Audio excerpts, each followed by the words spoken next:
chegar lá na execução e descobrir que você tem um problema e claramente esse problema poderia e deveria ter sido tratado antes. Desde o tempo que eu me formei até aqui, sempre existem áreas carentes de bons profissionais. Essa que é a realidade, né? O investimento é muito alto, tem que estar tudo muito bem planejado.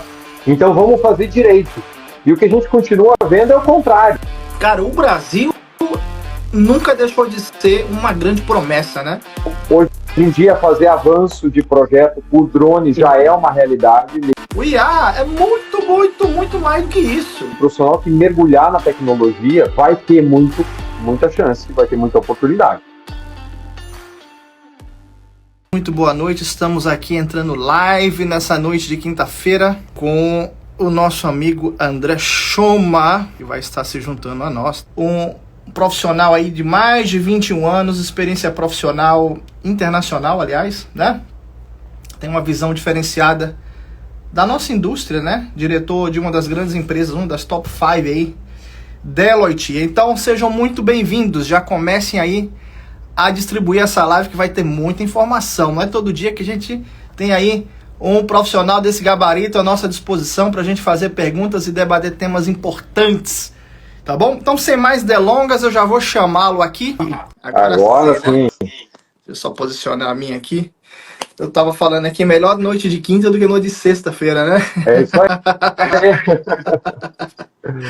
Então é isso, galera. Já manda aí nos grupos, porque nós vamos começar aqui um papo bem aquecido aqui. Eu quero saber do André aí, eu vou puxar o máximo de informação, né? Respeitando aí os NDAs da vida. Vamos extrair o máximo aí dos dois lados, né, André? Dos dois lados. Mas vamos lá, para respeitar o pessoal que chegou no tempo aí certinho, enquanto os outros vão se somando a nós. Vou me apresentar um pouco. Meu nome é Alex Lira, para quem não me conhece. Engenheiro civil também, assim como o André. Aí já com uma estrada aí de 20 e poucos anos também de profissão, né? Fui técnico de construção, então já estou mexendo em obra desde 99, tá? Trabalhei no Brasil, trabalhei na Europa, trabalhei na África, né, André? Fizemos um projeto estivemos num projeto juntos aí, junto da UNOPS, que é um órgão da ONU no Brasil, um tempo curto, mas foi suficiente a gente, né? Ter uma empatia ali, um conhecimento um do outro. Atualmente moro nos Estados Unidos, já moro aqui há mais de 8 anos. Hoje o meu foco é vim da área de gestão, como o André também, gestão de projetos, né, PMP, ensinei Microsoft Project também, André. Também, então, comecei a minha vida tecnológica lá no Microsoft Project. Essa foi a minha raiz, onde eu comecei em tecnologia ali, né, onde o pessoal não entendia o que era gestão de projeto. Gestão de quê? Ah, você faz gestão do projeto elétrico. Não, é outra coisa. Eu sou dessa época aí também, né? Você deve sofrer muito com isso aí. Então, também. E aí fui ensinar Microsoft Project e aí a história tá aí. Então, contei um pouquinho, eu vou querer que o André também se apresente aí, André, para nossa audiência. Legal. Boa noite a todos. Alex, muito obrigado pelo convite. É um prazer estar contigo aqui, batendo esse papo, né? A gente teve a chance de trabalhar juntos, como você falou, um curto espaço de tempo pela UNOPS. E você também já esteve no Capital Projects Podcast, foi muito legal. Então, um prazer estar contigo aqui.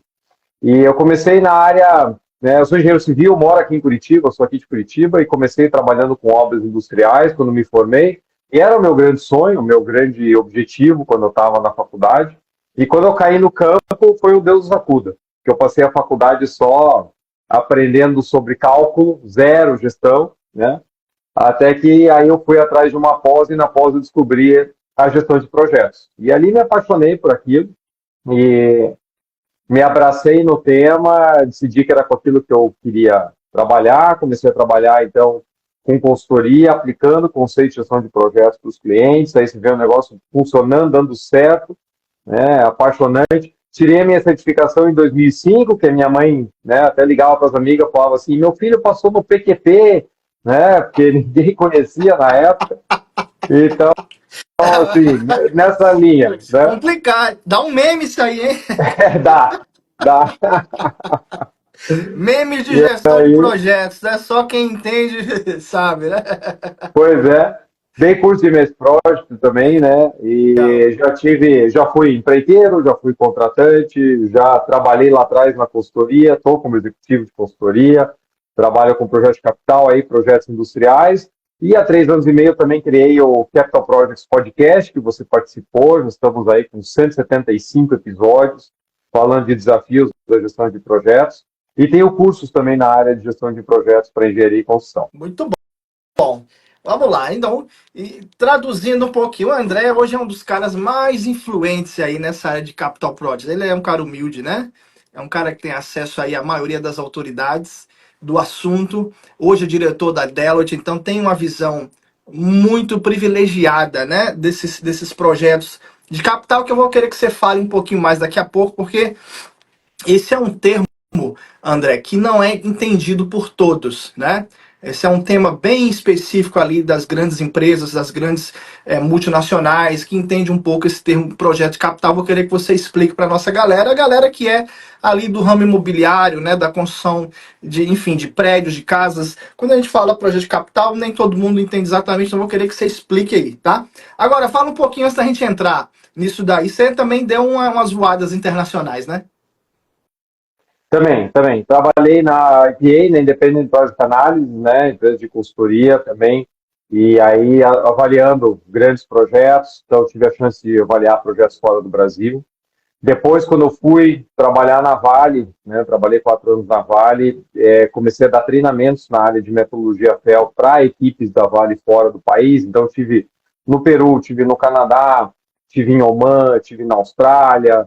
Então, e com o PMI também rodei um pouquinho, já apresentei em congressos na Austrália, na Holanda, nos Estados Unidos, no Canadá, no África México. também, não? Você comentou comigo, Tive né? na Uma época. África também, estive em Angola, trabalhei 1 ano lá com gestão de portfólio de projetos para governo, foi uma baita experiência poder viver 1 ano lá em Angola.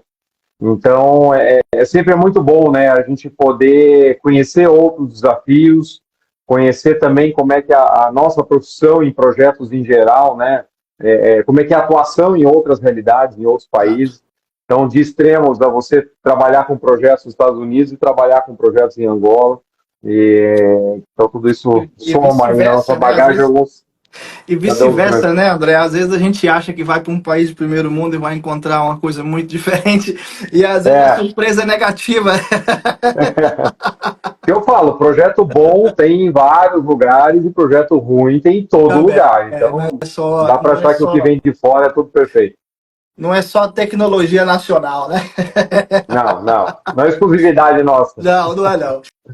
Cara, olha, temos aqui 2 entusiastas da gestão de projetos também. Então, como eu falei, eu também me achei na gestão de projetos muito cedo, ali quando eu saí da faculdade, porque justamente a gente tinha essa questão, será que eu sei de tudo? Será que eu sei de tudo que eu preciso? A gente tem essa questão da engenharia civil e até da arquitetura também, e dentro desse contexto da construção, que a gente sai da faculdade e a gente é colocado já de cara com os leões, e a gente sempre tem eu esqueci o termo, mas a gente fica sempre se duvidando ali, será que eu sei de tudo? E eu encontrei na gestão de projetos, até um depoimento para o pessoal que não tem conhecimento ainda, depois do dia de hoje, dá uma pesquisada a respeito, né?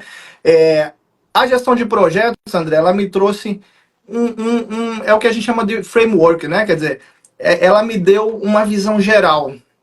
A gestão de projetos, ela me deu ferramentas para entender o seguinte: se eu começar em A e eu for até Z, eu realmente cobri tudo que eu precisava cobrir. E essa era uma dúvida que eu tinha na hora que eu chegava para gerir uma obra. Lógico, você tem um conhecimento técnico, mas você não tem um conhecimento processual das coisas, né? Eu começo aqui, eu pergunto ali, eu gero isso. E a gestão de projetos, ela respondeu essas questões, né? Não sei como é que foi isso, à medida que você foi também como engenheiro civil, eu entendo que foi também similar, né? Essa tua experiência lá com a gestão. Foi. Inclusive, assim, quando eu entrei nesse curso da pós e tive um módulo que era gestão de obras, que até o professor, o Silvio Ville, né, chamava de gestão de obras, porque se ele chamasse de gestão de projetos, ia acontecer o que você comentou. Projeto de arquitetura, projeto de elétrica e tal. E aí ele começou a trazer uns conceitos, eu olhava aquilo e falei assim, meu Deus do céu, mas é isso que eu vim buscar aqui, porque eu estava na época apanhando em obra. Não, tem que ter algum lugar que tenha alguma coisa que me diga melhor como fazer, porque eu vou ter que descobrir, né, sozinho. E olhar para os meus colegas e todo mundo passando pelos mesmos problemas. E aí eu fui atrás, ele me indicou 2 livros bem introdutórios de gestão de projetos para ler, assim, e eu li à noite, eu não conseguia dormir depois, porque eu olhava aqui assim, meu Deus, isso aqui já existe, e eu não sabia, né? PMBOK é o nome dele, né? É. E aí você quer, né, levar aquilo para todo mundo. Ó, quer ver como é que faz um cronograma? Quer ver que o projeto tem que ter escopo? Olha aqui, tem que ter escopo. Né? Já escreveram isso aqui, não sou eu que estou falando. Então. Parece um absurdo, né? Pô, mas no mínimo a gente tem que começar sabendo qual é o produto final, né? Tipo, essa história de a gente resolve no caminho, nunca deu certo, né? Nunca deu Não certo. O dá, pessoal não de dá. TI tenta, né? O pessoal de TI tenta, mas aí já é outra história. Aí vai pro Agile, aí vai para uma outra parada, né? Quando a gente tá falando de fazer uma ponte, você supostamente precisa saber algumas definições antes de você começar, né? Posição da Exatamente. fundação, né? Largura. Teve uma situação, bom, tem N situações, né? Mas lá em Natal, onde eu me formei, a minha família é de lá. Tem uma história interessante, que em quase acho que toda cidade brasileira deve ter uma situação parecida. E eles começaram uma ponte que ligaria o centro de Natal à zona norte de Natal, que é praticamente assim, 40% da cidade fica nessa zona que é dividida por um rio, e a gente tem essa situação em muitas cidades brasileiras, né? E uma ponte apenas ligava, e imagina o caos, né? Então foram fazer uma outra ponte, tá bom? Beleza, ótima intenção, show de bola. Começaram, André, a fazer os pilares da ponte. Começaram a fazer os pilares, começaram a fazer os tubulões, começaram a levantar, né, pilar até o nível de arrasamento. E qual foi a novidade? Que mais ou menos, quando estava 20% do projeto, descobriram que a alocação estava errada. Oi. Ia chegar ia chegar no lugar errado do outro lado. Cara, eu tô falando isso. Beleza, eu tava me formando, vamos lá. 2005, 2000, eu me formei em 2007. André, sabe o que aconteceu? Foi feita uma outra ponte, cara. Zero. Caramba. Do zero. Tá lá até hoje os pilares para contar a história. Ou seja, cara, é assim, uma obra pública, um negócio assim, de outro, sabe? Você pensa que se licitou, você tem todas as definições corretas, né? Mas a gente tem a nossa área, ela é tão pesada, cara, que se a gente for falar assim, importância da gestão de projetos para o projeto de turismo, é importante, né, cara? Você vai viajar, tal, para onde você vai, o que você vai fazer. Agora, importância da gestão, um projeto de capital, velho. Qualquer desvio, né? Se é um projeto de 10 milhões, vai para 20 aí, muito fácil, né, André? Pois é. É bem isso, né? E pior é que quando a gente olha as taxas de fracasso desse tipo de projeto, elas são enormes. E isso deveria justamente fazer com que a gente agisse de maneira contrária. Gente, eu sei que tem muito risco fazer um projeto desse, o investimento é muito alto, tem que estar tudo muito bem planejado, então vamos fazer direito. E o que a gente continua vendo é o contrário. Não, mas não precisa, não, é exagero, não, é burocracia, etc. E a gente vê esse tipo de coisa.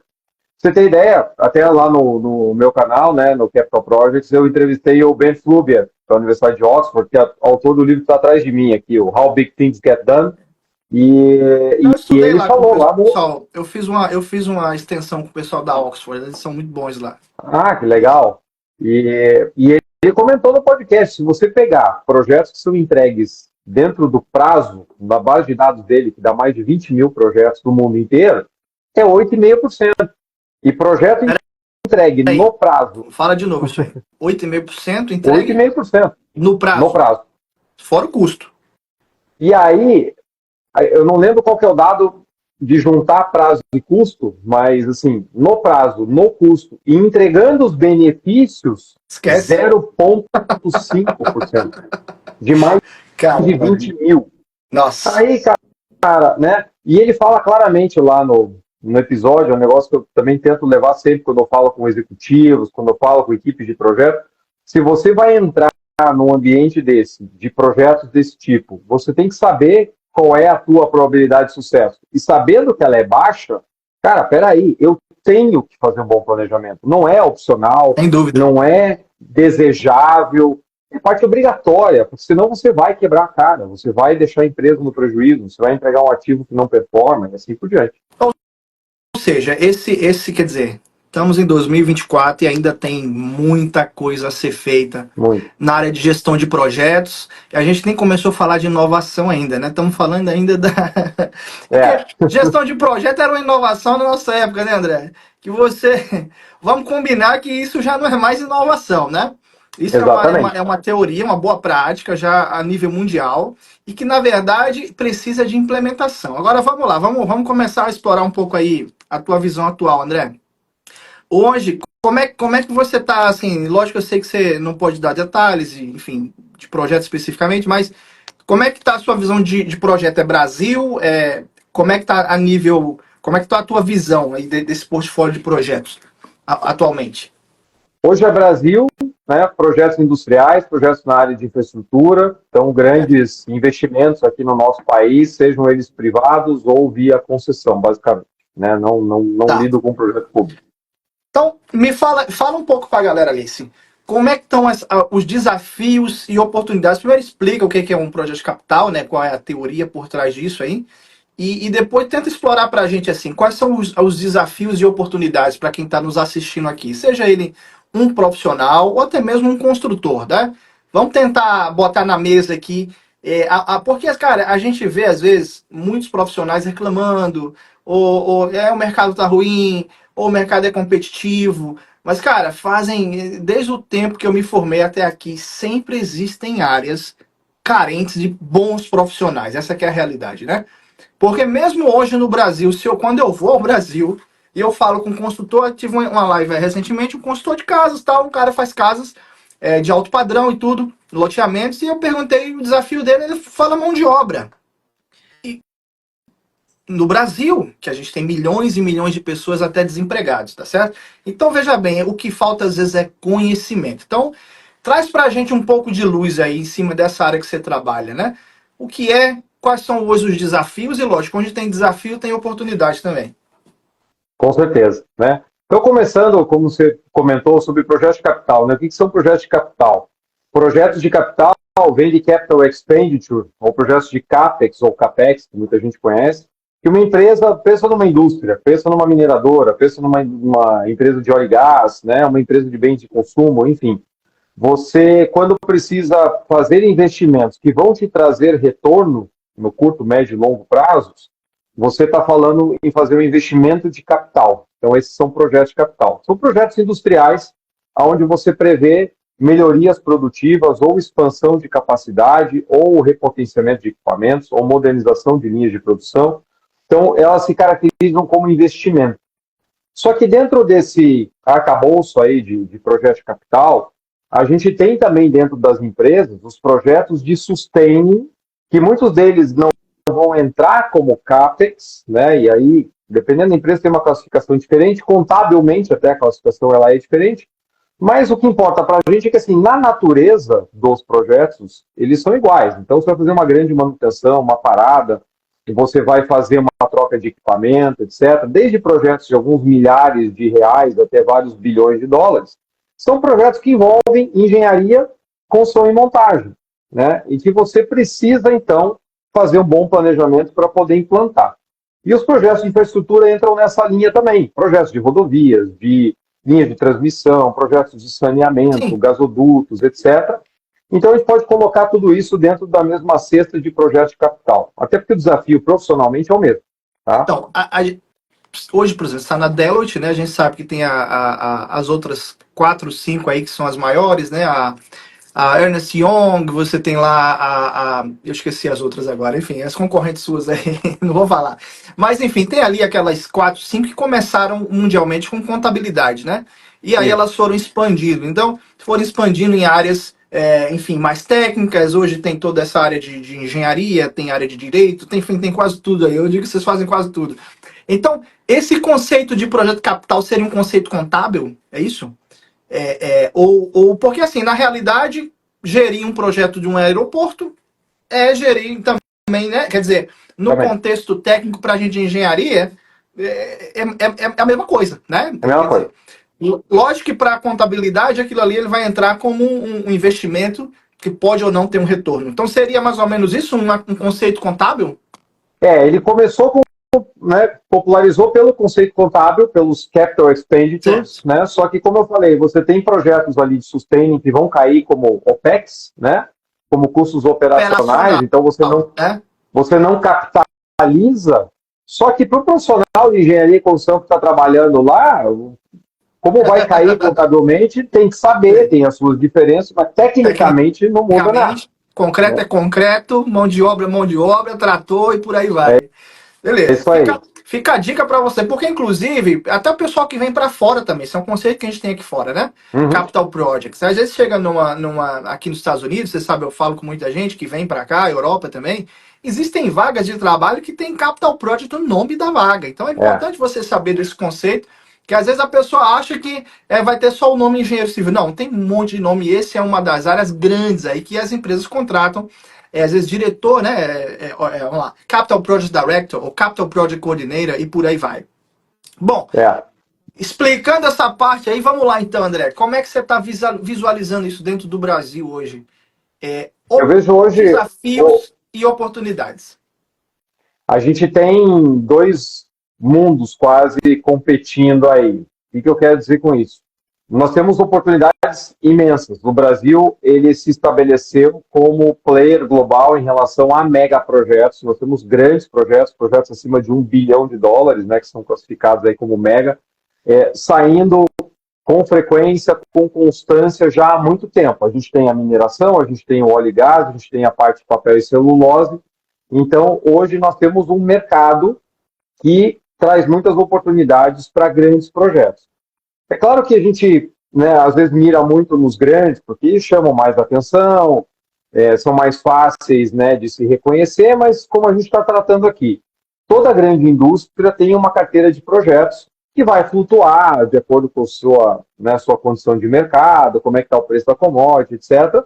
Mas ela sempre vai precisar investir até para manter a sua capacidade produtiva e não ficar obsoleta, né? Fora os projetos de inovação, novos produtos, etc. Então, nós temos sim um grande mercado. Também, só uma aspa. Muitas vezes, se não investir, vai pagar mais imposto. Então, tem que investir. Tem que investir. Vai lá, só queria fazer esse adendo aí, que é uma coisa que a gente às vezes não entende, mas tem empresa que tem que gastar, galera. Chega ali dezembro, quantas empresas eu já vi? Cara, tem que gastar. Se não gastar, dá problema, né, André? Dá problema, né? E aí, então, e você modernizando e melhorando sua base de ativo, quer dizer que você vai gerar, então, mais retorno lá no futuro. Então, a gente tem hoje empresas que investem bilhões por ano de maneira constante. Às vezes são menos bilhões, às vezes são mais bilhões, mas, né, isso é razoavelmente constante.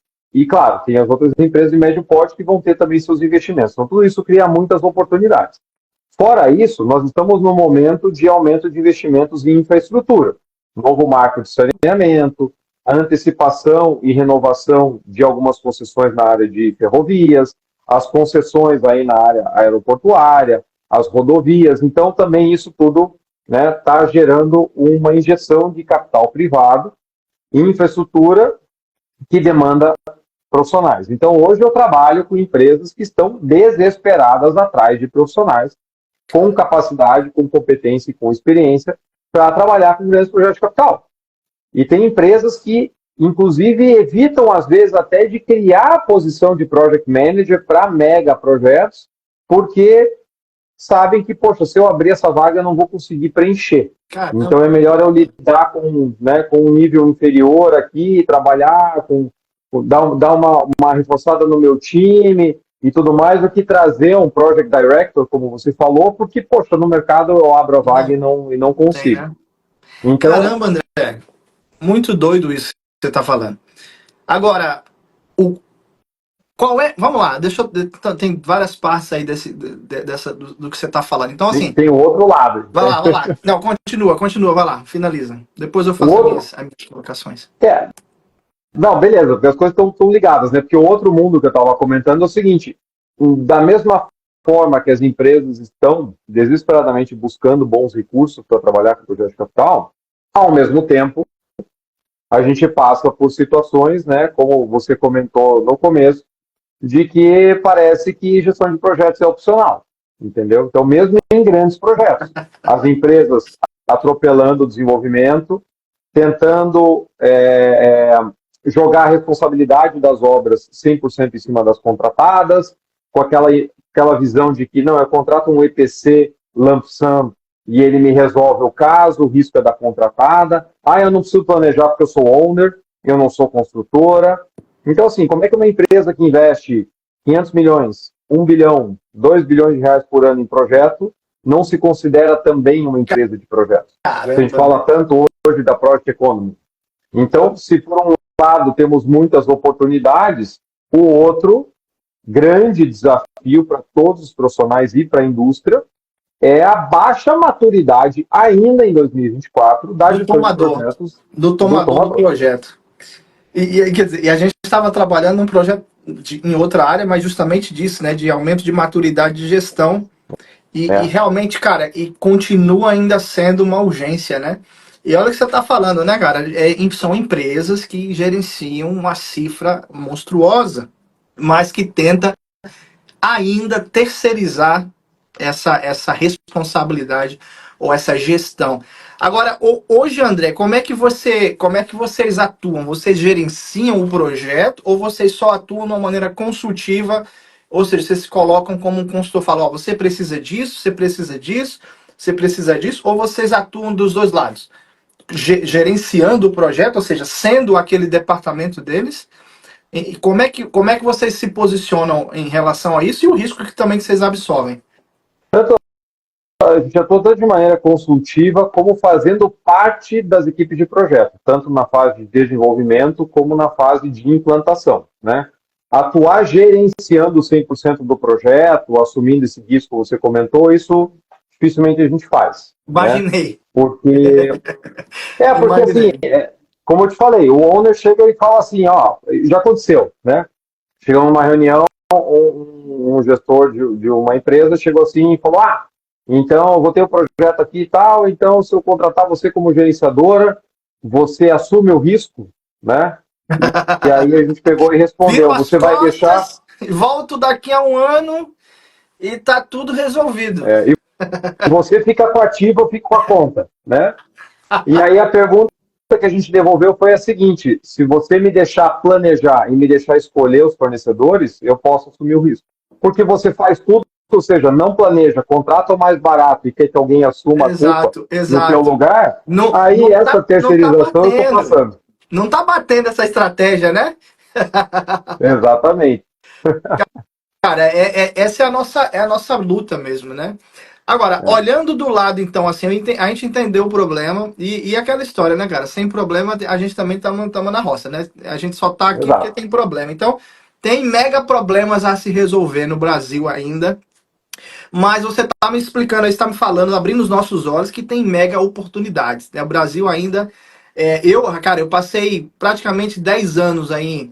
Eu me envolvi com aquele projeto que a gente estava aqui, era para o Brasil, eu estava aqui, mas era para o Brasil. Depois, você sabe, fui para projetos na África, fiquei mais baseado aqui. Agora eu estou voltando mais fisicamente ao Brasil, depois de 10 anos. Então, assim, cara, o Brasil nunca deixou de ser uma grande promessa, né?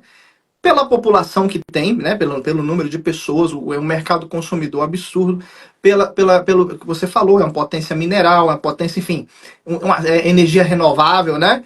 E a gente vê o interesse aqui fora, eu acho engraçado que aqui fora me despertou o interesse no Brasil uma série de coisas. Porque realmente, no Brasil a gente tá num silozinho às vezes, e você não... Cara, tá acontecendo ali, mas você não sabe porque você tá no seu silo ali. E existe uma área, e aí muito ligado você que quer trabalhar no exterior ou quer aprender o inglês. Existem áreas que, se você não sintonizar o nível desses projetos, que muitas vezes não vão te contratar se você não falar inglês, por exemplo, né? Que é um nível de discussão internacional. Às vezes o projeto é no Brasil, mas o investidor é italiano, é chinês, é americano. Então jamais você vai sentar numa mesa dessa se você não falar pelo menos o inglês. Correto, André? Então, assim, é preciso, você que está aqui nessa live, começa a despertar. O Alex está nos Estados Unidos, o André já trabalhou fora. Não, você não precisa sair do Brasil para você usufruir de projetos internacionais, vamos dizer assim, né? é no Brasil, mas é internacional. Por quê? Porque os stakeholders, os financiadores, as pessoas envolvidas, eles são de nível internacional. O que falta, André? O que falta de características, vamos lá. Quais são as características iniciais, básicas, que um profissional precisa ter para estar em projetos como esse? Excelente.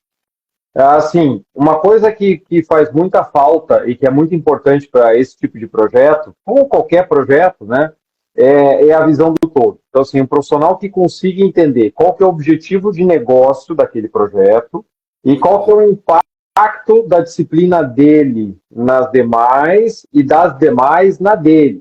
E que cuide de fazer a famosa costura da integração, que não é função só do líder do projeto. Então, se eu sou um cara de CAPEX, eu tenho que estar conversando todo dia com suprimentos, eu tenho que conversar com o cara do cronograma, eu tenho que conversar com o cara da implantação. Por quê? Porque tudo isso influencia em custo e o custo influencia na viabilidade do projeto, no objetivo que a minha empresa quer obter.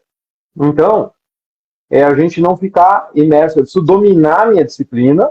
Então, tecnicamente, né, os hard skills continuam sendo importantes e vão sempre continuar, mas eu preciso desenvolver uma visão de negócio que eu consiga ligar as pontas. Então, o que o meu trabalho interfere na estratégia, por que a gente está indo para esse lado, por que a empresa está correndo com o projeto, por que o projeto é schedule driven, né? Assim, o cronograma é o mais importante, tal. O custo, né? Muitas vezes.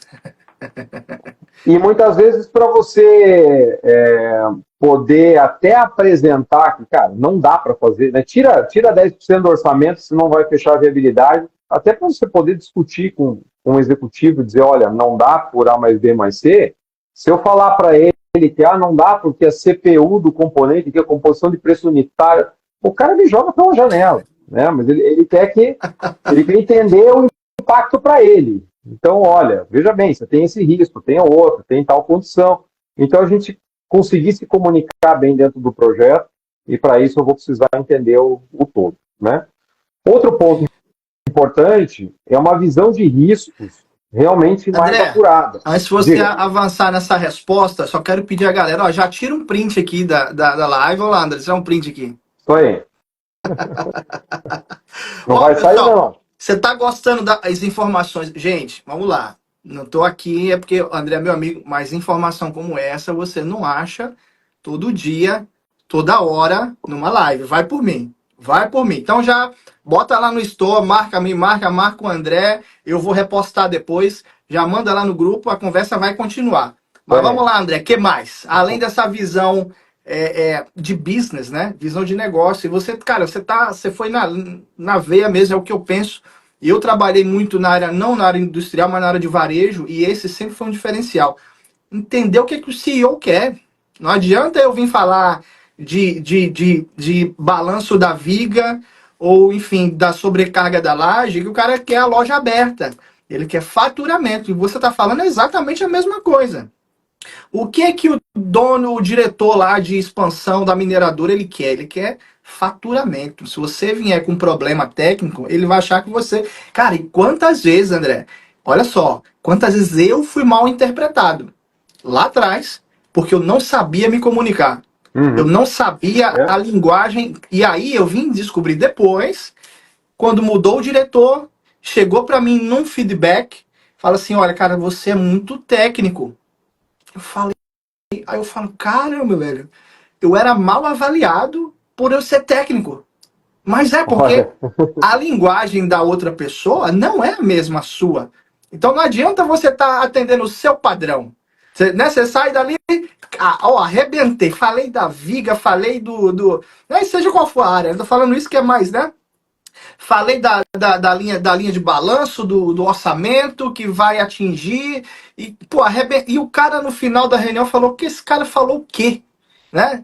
Então, assim, isso é muito importante. A gente ter noção, principalmente quem trabalha em áreas ou em empresas ou para empresas que não é construtora, não é de engenharia. Você precisa saber a linguagem da empresa que você está atuando. Mas vamos lá, o que mais, André? O papo tá bom. Outro ponto importante, né, é você ter uma visão apurada dos riscos na prática, né? Por que eu falo isso? Porque a gente vê tanta análise de risco sendo feita ou de maneira superficial, porque tem que ter, né? E aí você cria um registro qualquer lá, Eu já cheguei a pegar projeto na minha carreira de repente, 2 bilhões de reais que tinham 10 riscos identificados. Quer dizer, não é possível. Até para você sentar numa mesa, fazer uma reunião, você tem mais do que 10 riscos. Tudo bem. 2 bi. 2 bi. Isso, André, tá de brincadeira comigo. Então, né? Aí, é claro, você não precisa ser exagerado, extremista e tal, mas assim, gente, né? Pensar realmente em tudo aquilo. A nossa experiência já nos mostra quanta coisa errada aconteceu em projeto nosso. Então, e aí o primeiro ponto, identificar corretamente. O segundo, que é o grande desafio, é a questão da quantificação. Porque não adianta também você fazer um baita de um esforço aí, de volta, de análise de risco, para no final chegar na contingência de 10%, que é o que o seu diretor espera. Isso aí nem precisava dos riscos, né? Já põe lá no orçamento, contingência 10% para qualquer risco que apareça, e aí não precisou listar, né? Está resolvido, né? Então, assim, eu até mostrei numa live recente, saiu um estudo lá na Austrália de projetos de infraestrutura, que mostrou assim, olha, qual que era a contingência que foi adotada nesses projetos no momento da aprovação para a construção. Era sempre entre 8% e 10%. Número mágico que todo mundo aqui conhece. Para qualquer tipo de projeto. Pode ser projeto capital, pode ser projeto imobiliário, pode ser projeto de túnel, pode ser qualquer coisa, né? E aí, qual foi a contingência necessária real na média para esses projetos? 48%. Ai. Né? Rapaz, eu tô lembrando do estudo que eu fiz para o NOPS, e a gente fez um estudo, que quando eu estava lá na Dinamarca, da sede, a gente foi pegando vários projetos, eu tive condição de analisar alguns dados. Então, o pessoal ligava para a sede, quando precisava, o pepino era grande, e ligava lá para o coordenador para tirar uma dúvida. E você sabe que um dos top 3 tópicos era contingência. Olha. Você acredita? Contingência. E para quem não, o nome contingência é o seguinte, galera, é um plus que você põe lá no orçamento sem nenhuma justificativa. Você achou que o orçamento básico da obra é 100 milhões. Então você vai botar lá 5% de contingência para alguma surpresa que acontecer, né?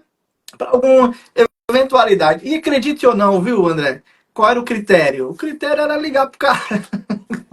Até porque, assim, eu entendo, às vezes, no contexto humanitário, né, é complicado mesmo, galera. Você tem uma ponte para construir, senão aí você tem outros fatores mesmo, né?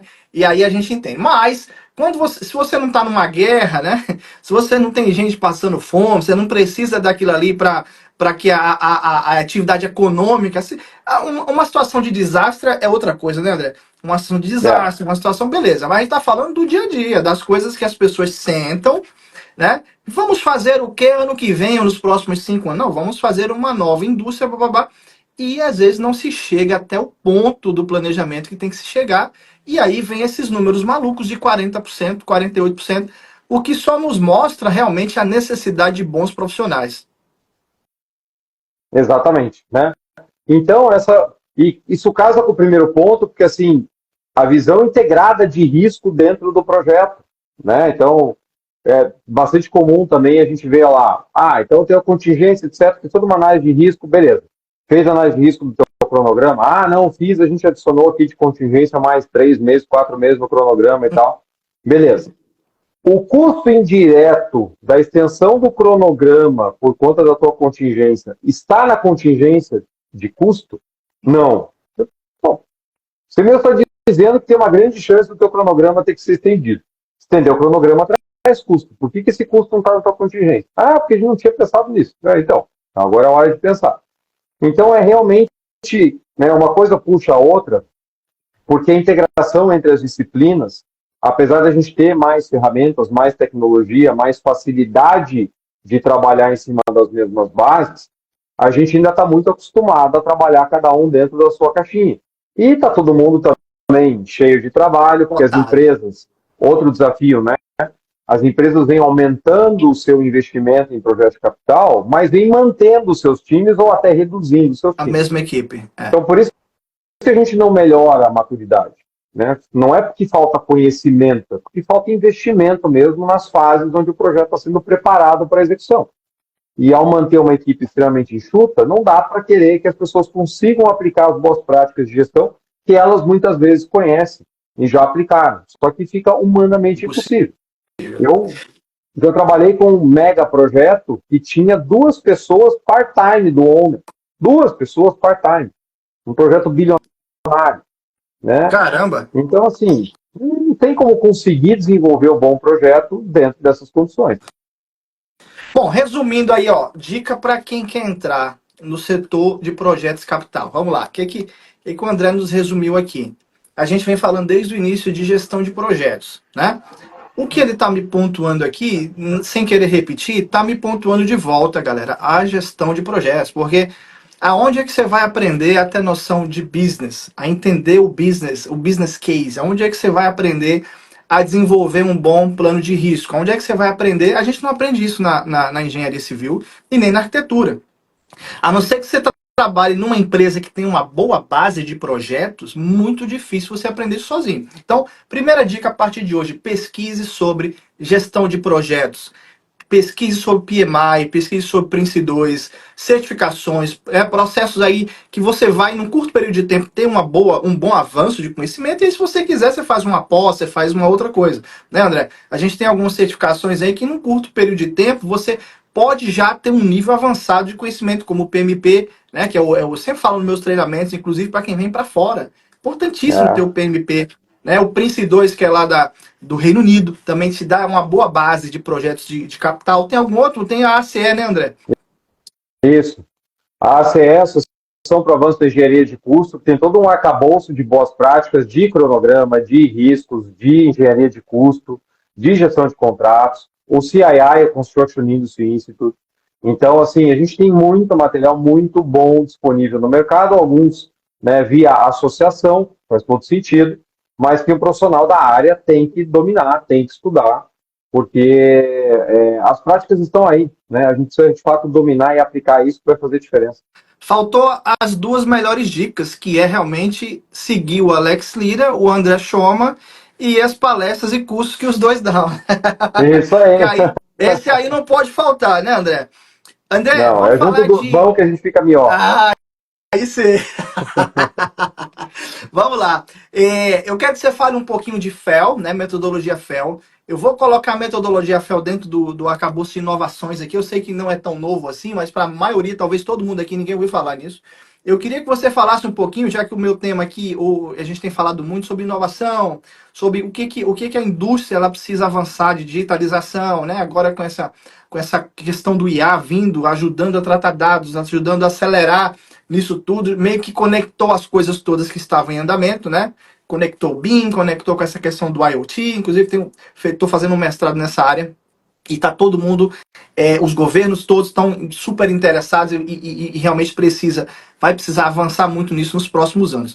Como é que você está vendo essa questão de avanço nos projetos que você já está tocando ou em promessas, e fala um pouquinho da metodologia FEL para o pessoal. Show de bola. Bom, vamos começar pela metodologia FEL. FEL, F-E-L, vem de Front-End Loading, que numa tradução livre aí para o português significa carregar no início, tá? A metodologia FEL, Front-End Loading, ela nasceu no século passado, não é tão nova assim, mas também não é tão antiga, né? Eu também nasci no século passado. E também, né? é um método... Tá velho, hein? A gente tá velho, né? Bom que sou só eu, né? Meus cabelos brancos me entregam aqui. Mas a metodologia FEL, eu digo que é a gestão de projetos personalizada para projetos de engenharia e construção, porque legal, ela foi surgindo nos Estados Unidos, em indústrias de grande aplicação de capital, de projetos como esses que a gente comentou aqui, aonde o projeto ele é dividido em 3 etapas antes de você aprovar para a fase de execução. Então, você tem popularmente aí as fases de FEL 1, FEL 2 e FEL 3, tá? Front-End Loading 1, 2 e 3. A fase de FEL 1, e veja como esse negócio casa para a engenharia. A fase 1 é a fase de business case. Está com negócio, está com incorporador, para quem trabalha com edificações, né, com edifícios. Está com incorporador, análise de viabilidade, análise de terreno. Né, no caso da indústria, análise de mercado, market share, movimento da concorrência, etc. Pô, tem uma chance de expandir aqui, fazer tal projeto, vai me custar mais ou menos tanto, você faz uma estimativa, né, muito por similaridade, compara preço por tonelada do que você tem ali, etc., e monta o teu business case. poxa, a ideia é boa, está parando de pé isso aqui, eu vou aprovar. Eu aprovo para a próxima etapa. Tá? Passa por um chamado portão, depois eu vou voltar nisso. Vou para a fase 2. A fase 2, para quem trabalha com engenharia, é a fase de projeto conceitual. Só que não é só isso.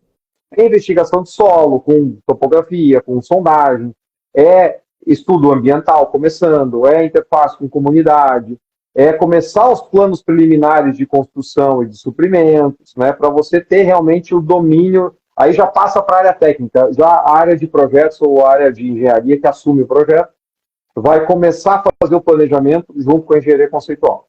Terminou, tá ok, continua viável, atualiza os números, né, orçamento, cronograma, joga na viabilidade, continua bom, vamos para a fase 3, a fase de FEL 3, que é a fase de projeto básico.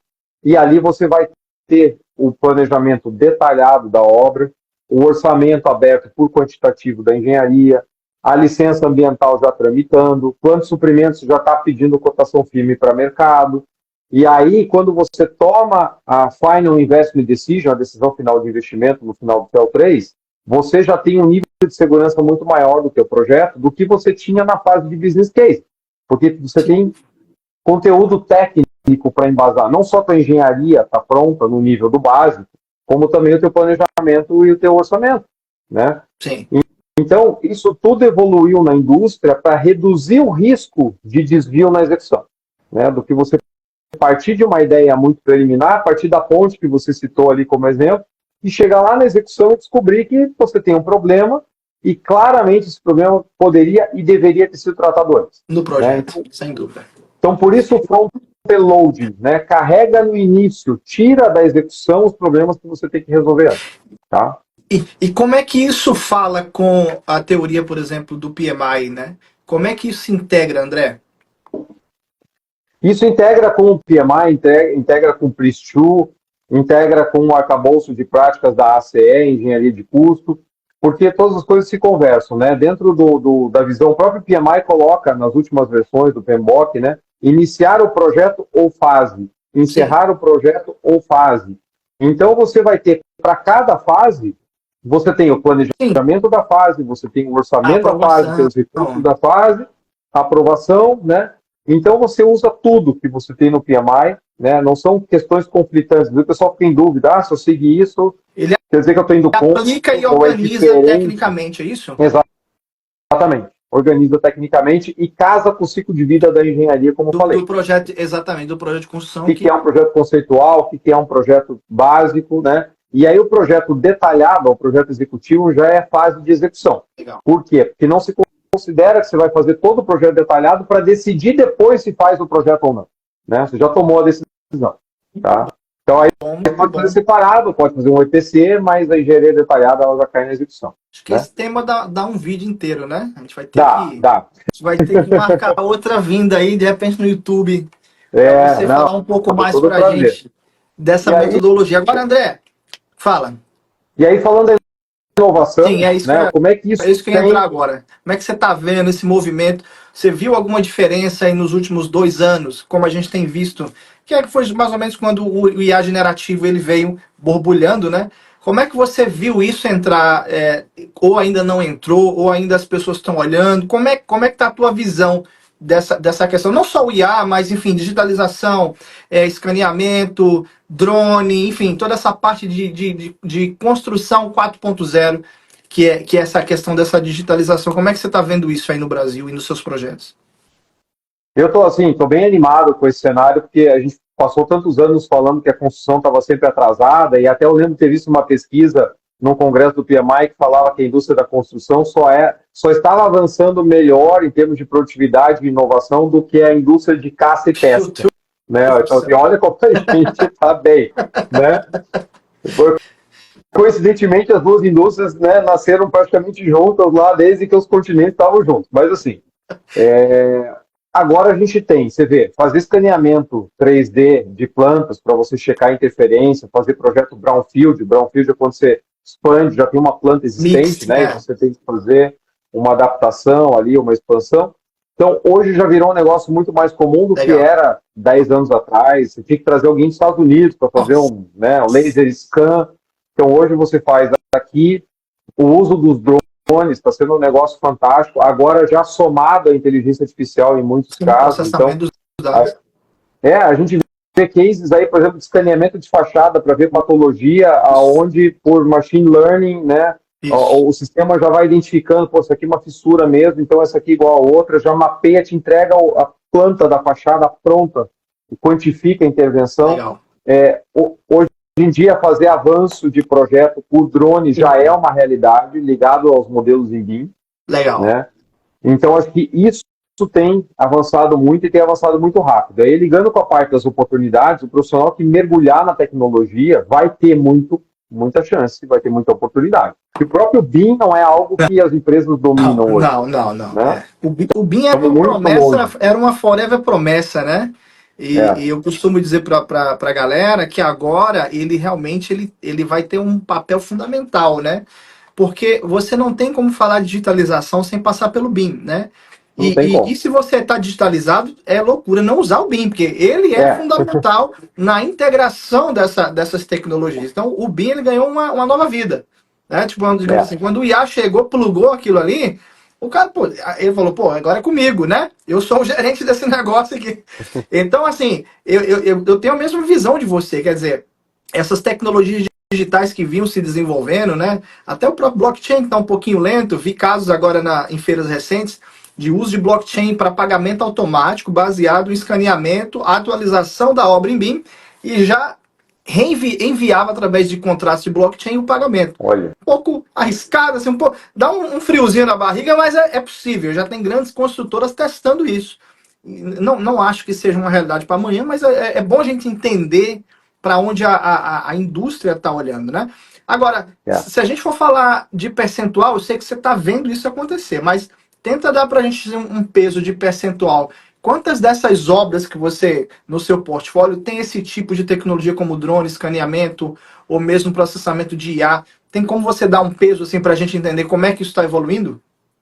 Então, assim, tem que ser mais rápido do que está. Né? Eu vou te dizer que o BIM hoje é quase 100%, né? Porque todos os grandes projetos, mas como a gente falou, o nível de maturidade ainda oscila bastante. Tipo, é BIM 3D, mas não é BIM, né? Quantos Ds não é ali, BIM, né? é um 3D. Né?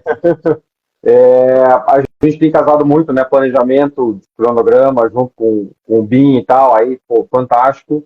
Agora, acompanhamento já por drone e tudo, de repente 5%, 10%. Mercado né? grande Tá muito ainda, né? baixo ainda. Né? IA, hoje, aplicada em projeto em execução, não vi. Zero ainda. Fora de prova de conceito até que a gente tem feito, etc. Mas, assim, na parte de planejamento, para algumas coisas, levantamento de risco, desafio de escopo... Já, né? Já. Só que daí traz o desafio que a gente falou lá no começo. O projeto tem que estar estruturado. Sim. Se eu quero treinar IA, e aí deixar um desafio para quem está nos assistindo aqui, né? Você vai treinar IA com que informação de qual projeto que você terminou? Sim. Como é que estão as informações do banco de dados de projeto? Se for pegar hoje, até as grandes empresas, cara, os dados estão perdidos. Estavam nas máquinas das pessoas que trabalharam lá e que já não estão, e aí não tem como. Isso é um problema generalizado. De órgão público, global, até empresa pequena. Ninguém guarda dado. Ninguém tem banco de dados. Lições aprendidas, então, já era, né? E tá todo mundo agora se olhando. Eu tive numa feira em Londres recentemente e justamente o debate era esse. Né?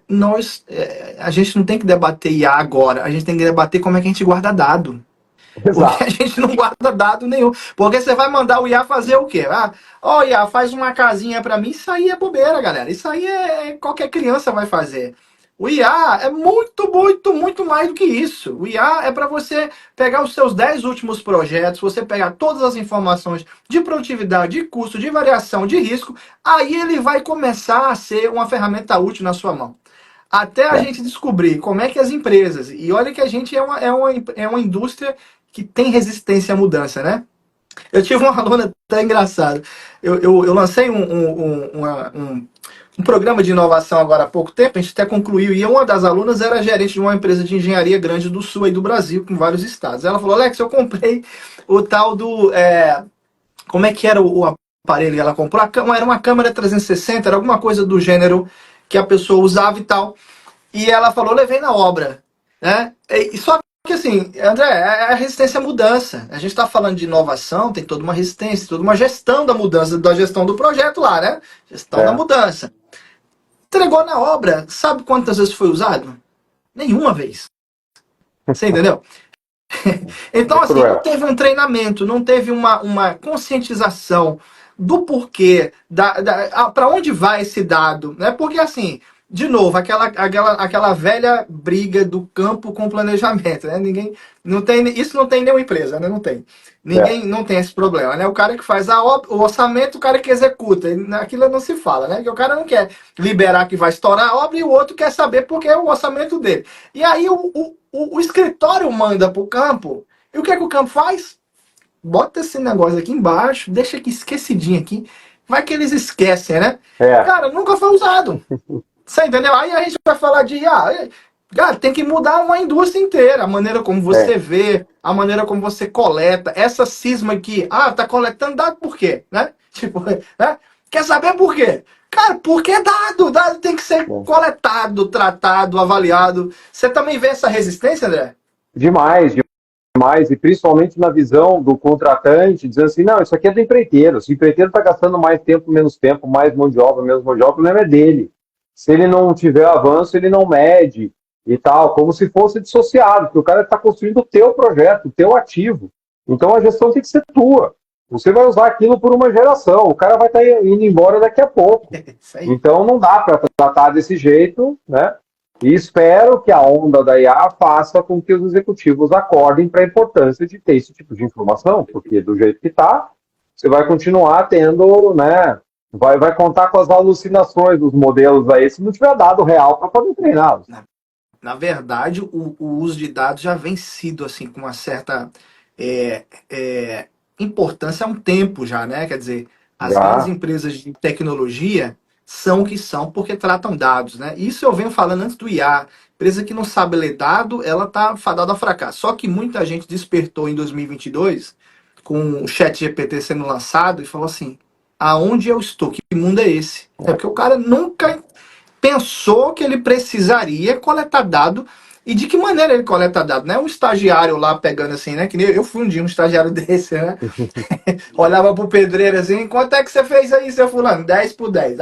Isso aí não existe mais, né? Mandar tecnologia molecular, manda o molecular anotar. Isso aí não vai resolver a nossa vida. Se a gente não digitalizar, é uma carga muito grande você fazer isso manualmente. Você fazer isso analogicamente. Então existe aí, André, uma repensar da indústria. E isso eu tô vendo em todos os países que eu tô passando, cara. É um movimento, inclusive se profissionais, existem janelas absurdas para profissionais hoje que tem muitas construtoras com muitas perguntas sem respostas, né? E tô vendo setores de inovação crescendo, né? Abrindo-se vagas, oportunidades. Você tá vendo isso também? Também. E assim, a gente já falou, né, que a dificuldade de você ter bons profissionais e com experiência para grandes projetos já é muito difícil. Profissionais bons que estão aplicando bem a tecnologia em projetos, muito mais difícil de encontrar. Então, realmente, os profissionais são disputados no mercado. Quem trabalha bem com BIM, quem casa bem com orçamento, quem casa bem com cronograma, quem trabalha IA, né, mas trabalha bem com IA. Então, assim, gente, tá aí um baita mercado se abrindo, a gente está começando a discutir, né, robótica na construção, etc. Já tem casos de uso reais, aqui já tem, Brasil tem caminhão autônomo também na mineração, como tem em outros países. Tem operação de descaracterização de barragem toda remota, com escavação e carga, descarga remota.